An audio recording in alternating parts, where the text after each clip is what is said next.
you just one of those cool kids that hung out at Deep Ellum when you were a teenager? I was one of those kids that in junior high decided I really liked new wave music. So new wave, we're talking about what bands? Adam and the Ants, Oingo Boingo, Missing Persons, Devo.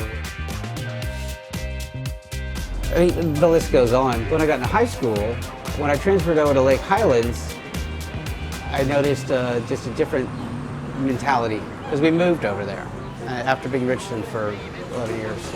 I got into this gym class and there was a guy named Danny Hollenbeck. And now I was listening. Danny Hollenbeck? Danny Hollenbeck. His father was Phil Hollenbeck. He was a photographer. A lot of people know him very well. A lot of people know Danny and his family really well. But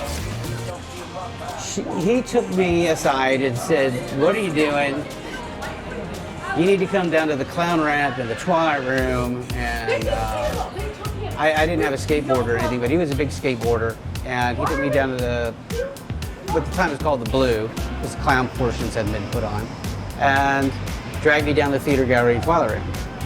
So to make long story short, my musical tastes went really quick from what was radio friendly to what was going on in the clubs. And seeing live bands and not being chaperoned and drinking underage and hanging out with Danny, who was a funny, crazy son of a bitch, who everybody was down there, and everybody knew everybody. Everybody had everybody's back.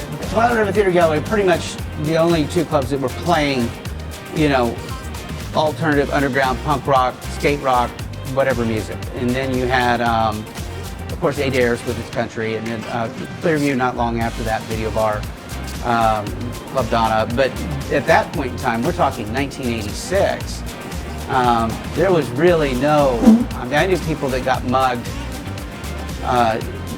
just their jaws shattered, just trying to walk between the two places. So he would ferry them back and forth in the Batmobile. And so I would just ride around the Batmobile and drink, and there's just nobody down here. There was nobody down here. So if somebody was walking toward you, you knew either A, you were in trouble, or B, you should turn around. So you could basically get away with anything until you saw the police showing up, because then you knew you were in trouble. You knew everybody's going to get lined up on the wall, all 400 people.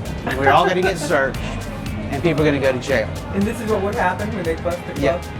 Yeah, they'd come to the lot, bring 3 or 4 cars, but, you know, didn't matter who you were, male, female, whatever. You were up against the wall, they searched you. If you had a studded belt on, they'd consider that a concealed weapon. Throw you in jail. And electrical tape over their badges. It was educational.